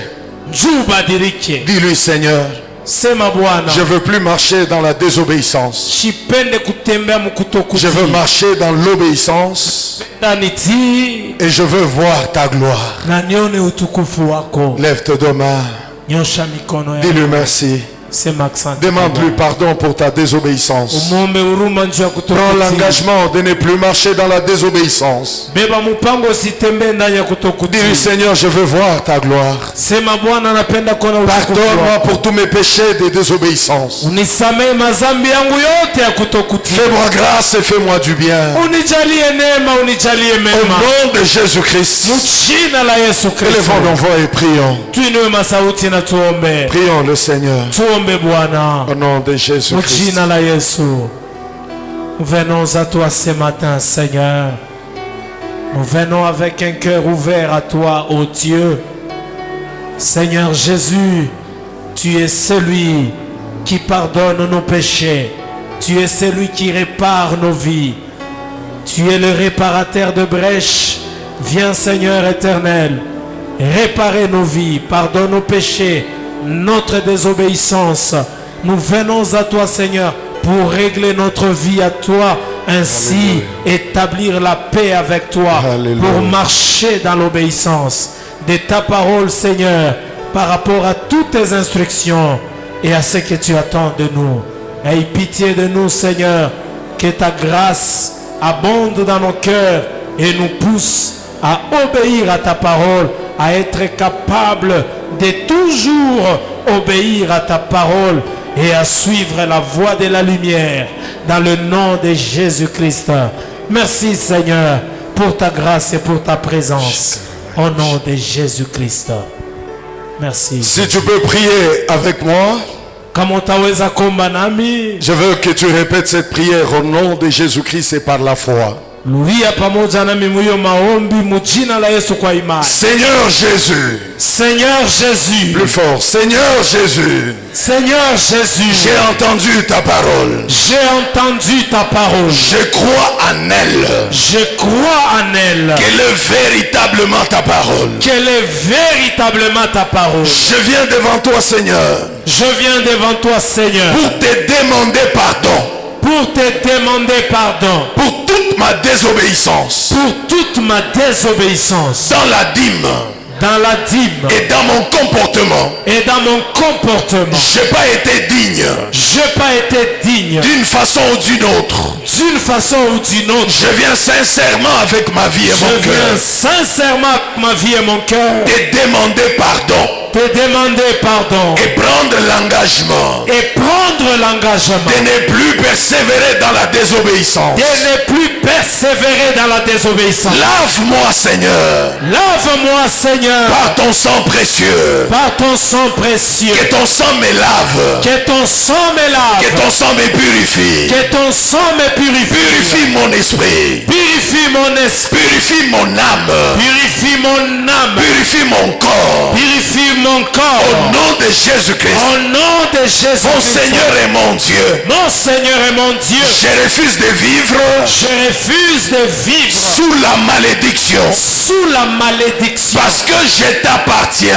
Parce que je t'appartiens. Et j'ai droit à la bénédiction. Et je crois en la bénédiction. J'ai droit. J'ai droit à la bénédiction. À la bénédiction. Je prends maintenant autorité. Je prends maintenant autorité. Sur tous les esprits impurs. Sur tous les esprits impurs. Qui avaient élu domicile à moi. Qui avaient élu domicile à moi. Pour me dévorer. Pour me dévorer. Pour me détruire. Pour me détruire. Pour me consumer. Pour me consumer. Moi et ma maison. Moi et ma maison. J'ordonne à ces esprits. J'ordonne à ces esprits. Au nom de Jésus-Christ. Au nom de Jésus. Vous esprits méchants. Vous esprits méchants. Prenez vos bagages. Prenez vos bagages. Prenez vos maladies. Prenez vos maladies. Prenez vos blocages. Prenez vos blocages. Prenez votre chagrin. Prenez votre chagrin. Prenez votre haine. Prenez votre haine. Prenez tout ce que vous avez mis à moi. Prenez tout ce que vous avez mis à moi. Toutes les barrières. Toutes les barrières. Allez, prenez-les. Allez, prenez-les. Lâchez ma vie. Lâchez ma vie. Lâchez ma vie. Lâchez ma vie. Lâchez ma femme. Lâchez ma femme. Lâchez mes enfants. Lâchez mon mari. Lâchez ma femme. Lâchez mon travail. Lâchez mon travail. Lâchez mes affaires. Lâchez mes Au affaires. nom de Jésus-Christ. Au nom de Jésus-Christ. Que toutes les chaînes. Que toutes les chaînes. Qui me détenaient captive. Qui me détenaient captif. Qui liaient ma vie. Qui liait ma vie. Qui liaient mes affaires. Qui liait mes Qui affaires. liaient mon travail. Qui liait mon Qui travail. liaient ma maison. Qui liait ma maison. Soit brisé maintenant. Soit brisé maintenant. Soit brisé maintenant. Soit brisé maintenant. Par le feu de l'éternel. Par le feu de Au nom de l'Éternel. Jésus. Au nom de Que les Jésus. chaînes tombent.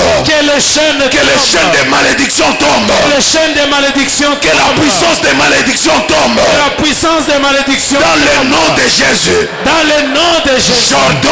J'ordonne à tout démon. À tout démon. Tout esprit impur. Tout esprit impur. Qui agissait en moi. Qui agissait en moi. Esprit de sirène. Esprit de sirène. Les esprits de cimetière. Et les esprits de cimetière. Les esprits de l'air. Les esprits de l'air. Même les esprits de forêt. Les esprits de forêt. Je vous ordonne. Je vous ordonne. Lâchez ma vie. Lâchez ma vie. Lâchez ma vie. Lâchez mon mariage. Lâchez mes affaires. Lâchez mon mari. Lâchez ma femme. Lâchez mes enfants. Au nom de Jésus-Christ. Au nom de Jésus-Christ. Au nom de Jésus. Mets ta main droite sur ta tête. Weka mkono ya ume pa kichwa. La malédiction sera remplacée par la bénédiction. Lana itakombolewa na baraka. Sans la présence de Dieu dans ta vie. Sikia wapo wa Mungu mu maisha yako. L'Éternel Dieu étend sa main sur toi. Bwana Mungu ananyosha mkono wake juu yako. Pour te visiter ce matin et te faire du bien. Njoo kukupegua asubuhi ya leo na kukujalia. Je brise au nom de Jésus-Christ. navuta mu jina la Yesu Toutes les chaînes de malédiction. minyololo yote ya laana Au nom de Jésus-Christ. mu jina la Yesu J'ordonne à tous les démons. namuru kwa mapepo yote Qu'ils soient des maladies. iwe ya magonjwa Qu'ils soient de la mort. iwe ya Que kifo ce soit des blocages. iwe ya vifungo Des tourments. ya mangaiko Mari et femme de nuit. bwana na bibi ya Tous busi les esprits méchants. mapepo Allez, mchafu prenez vos bagages. bebe Libérez ces corps. achilia hii mwili Lâchez ces vies. toka mwi maisha Allez dans le lieu aride. mwende fazi Au imekauka nom de Jésus-Christ. jina la Yesu nom de Jésus. Pendant que je prie pour toi, Wakati niko nakombea wewe, je veux que tu déclares des paroles de bénédiction sur ta vie. sema misemo ya baraka pa maisha. En même temps, tu déclares le désir de ton cœur. Pale pale kunahitaji kutaka kwa moyo Ce wako, que tu veux devenir et ce que Dieu t'avait montré que tu deviendras. kile unapenda uwe na kile Mungu alikuonesha utakuwa. Fais ça, c'est un acte prophétique. Uifanye ile ni tendo ya unabii. Déclare cette bénédiction dans ta vie. Kiri hiyo baraka maisha yako. Là où il y avait la malédiction, la bénédiction est en train d'entrer. Panafazi palikuwa laana, baraka inaingia. Que l'éternel Dieu te fasse du bien ce matin. Bwana kujalie mema asubuhi ya Que leo. l'éternel Dieu te fasse du bien ce matin. Mungu akubariki asubuhi ya leo. Que l'éternel Dieu visite ta vie ce matin. Mungu apegue maisha yako asubuhi Que ya leo. l'éternel Dieu visite ta maison ce matin. Mungu aingie mu nyumba yako asubuhi ya Que leo. l'éternel Dieu visite tes affaires ce matin. Mungu aingie mu mabiashara yako. Au nom de Jésus-Christ. Jina la Yesu Kristo. Nom de Jésus.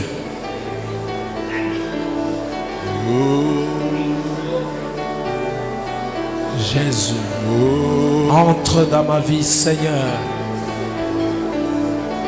Que toute malédiction disparaisse. Il a dit à Bartimée, que veux-tu que je t'efface? Aliambia Bartimayo, umependa nikufanizie nini? Et ce matin, tu es en train de dire ce que tu veux qu'il t'efface. Asubuhi ya leo unasema kile unapenda kufanizie. C'est ce que tu déclares sur ta vie. Njoo ile uko nakiri pa maisha yako. Tel que tu es là, tu représentes ta famille. Vile uko pale unaonesha jamaa yako. Tu représentes ta femme, tu représentes ton mari. Uko unaonesha bwana yako, bibi yako. Tu représentes tes enfants, tu représentes tes parents. Uko unaonesha bazazi yako, batoto yako. Alors déclare ce que tu veux là. Sema kile unapenda. Par le Saint-Esprit, Kupitia Roho Mtakatifu. cela va arriver.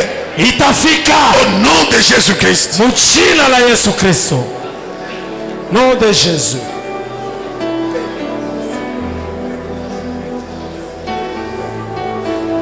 Ozali Nzambe, Nzambe ya vinanga.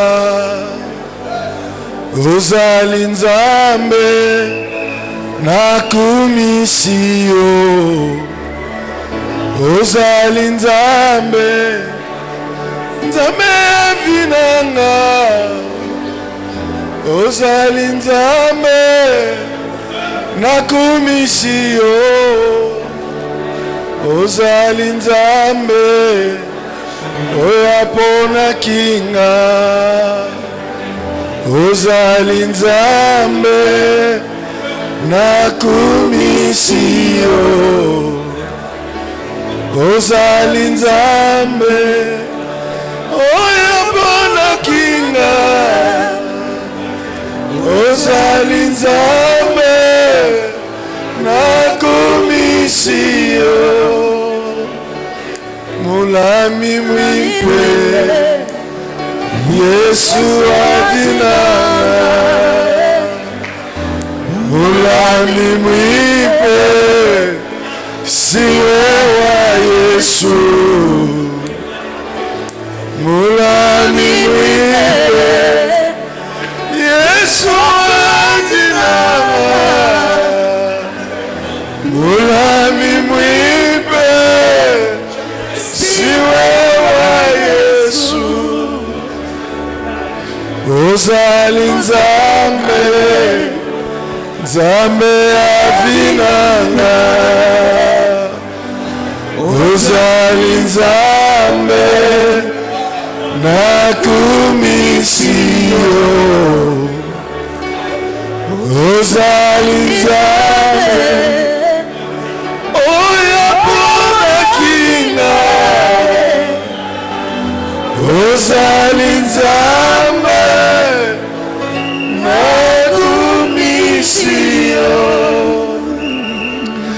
Notre Dieu, notre Père, nous te disons merci. Mungu baba yetu tunasema aksanti. Et nous te bénissons. Na tunakubariki. Merci pour ta grâce. Aksanti kwa neema yako. Merci pour ta présence. Aksanti kwa wapo wako. Merci pour ta parole. Aksanti kwa neno lako. Merci pour ta gloire. Kufu wako. Fais du bien à tes enfants. Jalia mema watoto yako. Continue à délivrer ton peuple. Endelea kufungula taifa. Bénis leur santé. Bariki afya zao. Bénis leur vie. Maisha yao. Bénis leur mariage. Mandoa yao ibariki. Bénis leur travail. Bariki kazi. Bénis leurs affaires. Bariki biashara. Bénis leurs projets. Bariki matengenezo. Bénis leurs voyages. Bariki kusafiri. Bénis leurs études. Bariki masomo. Bénis leurs projets. Bariki matengenezo. Bénis tout ce qui est à eux. Bariki yao yote. Bénis cette église. Bariki kanisa. Au nom de Jésus-Christ. Mjina la Yesu Kristo. Amen. Amen.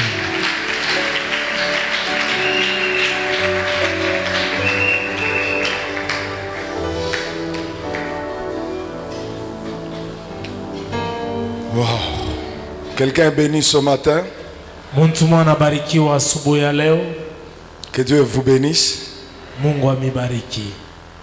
Avant de passer aux offrandes, Kabla tupite kusadaka, nous apprêtons déjà nos dîmes. Il y a les protocoles dans la salle avec des enveloppes des dîmes. Et tous ceux qui veulent réparer.